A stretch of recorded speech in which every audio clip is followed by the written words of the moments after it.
జై శ్రీమన్నారాయణ. అస్మద్గురుభ్యో నమః. శ్రీమతే రామానుజాయ నమః.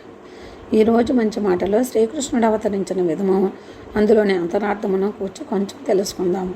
ఉగ్రసేనుని కుమారుడైన కంసుడు తన ప్రియ సోదరి అయిన దేవకీదేవి వివాహానంతరము నూతన దంపతులను రథములో తీసుకుని వెళుతుండగా ఆమె అష్టమ గర్భం వలన తనకు మరణం ఉన్నదని ఆకాశవాణి మాటల వలన తెలుసుకుని దేవకీ వసుదేవులను కారాగారంలో బంధించిన విషయం మనందరికీ తెలిసినదే. ఆ తరువాత దేవకికి పుట్టిన 6 పిల్లలను పురిటిలోనే సంహరించేవాడు కంసుడు. అయితే విష్ణుమూర్తి ఆదేశంతో అమ్మవారి రూపమైన లోకమాయి దేవకి కడుపులో పెరుగుతున్న 7వ బిడ్డ అయిన బలరాముడిని వసుదేవుని మరొక భార్య అయిన రోహిణి కడుపులో ప్రవేశపెడుతుంది. దీనితో 7వ బిడ్డ కడుపులోనే చనిపోయాడని ఈసారి 8వ బిడ్డను ఎలాగైనా చంపాలని అనుకుని వెళ్ళిపోతాడు కంసుడు.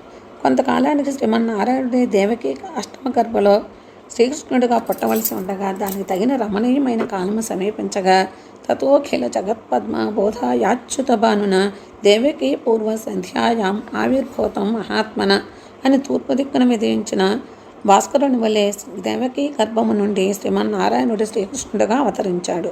అధిక తేజస్సుతో విరాజులుతున్న ఆ బాలుడిని శ్రీమన్నారాయణుడిగా గుర్తించిన దేవకీ వసుదేవులు కంసభయంతో చతుర్భుజ చంకచక్రాదులను దాచేసుకోమని ఉపసంహార అంటూ ప్రార్థిస్తారు. శిరసాలలో ఉన్న భటులు స్పృహ తప్పి పడిపోతారు. దేవకీ వసుదేవుల సంఖ్యలు విడిపోతాయి, తలుపులన్నీ తెరుచుకుంటాయి. అప్పుడు వసుదేవుడు శ్రీకృష్ణుడిని తీసుకుని యమునను దాటుకుంటూ వెళ్ళి యశోదడిలో పడుకోబెట్టి యశోదకు పుట్టిన యోగమాయను తీసుకుని వస్తాడు. మరుసటి రోజు కంసుడు వచ్చి యోగమాయను విష్ణుమూర్తి అనుకుని చంపబోగా యోగమాయ ఒక దేవతా రూపంలోకి మారి, అరే మూర్ఖుడా, శ్రీమన్నారాయణుడు శ్రీకృష్ణుడిగా వేరే చోట సురక్షితంగా ఉన్నాడని చెప్పి మాయమైపోతుంది. ఇందులోని అంతరార్థానికి వస్తే జీవాత్మకు ఈ శరీరమే ఒక ఖైదు. పరమాత్మ సన్నిధానమైన ముక్తిపదానికి జీవాత్మ చేరటమే ఖైదు నుండి విడుదల కావటం. ఈ ఖైదు నుండి బయటపడాలంటే భగవంతునిపై భక్తి విశ్వాసాలే దానికి మార్గం. అలాంటి భక్తి విశ్వాసాలు వసుదేవునిలో ఉన్నాయి. అందుకే వసుదేవుడు ప్రయాణం ఆరంభించగానే ఖైదు తాళాలు విడిపోయి తలుపులు తెరుచుకున్నాయి. అనగా మనం భక్తి మార్గంలో నడుస్తూ ఉంటే మన దురుద్దేశాలు, ఆశలు, కోరికలు వాటంతటవే విడిపోయి జ్ఞాన మార్గానికి తలుపులు తెచ్చుకుంటాయి.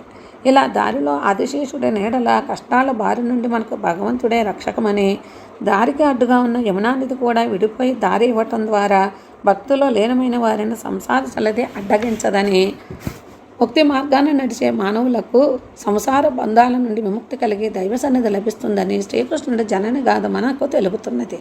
ఇక మనం రేపటి మంచి మాటలో నూతన సంహారంలోని అంతరార్థాన్ని తెలుసుకుందాం.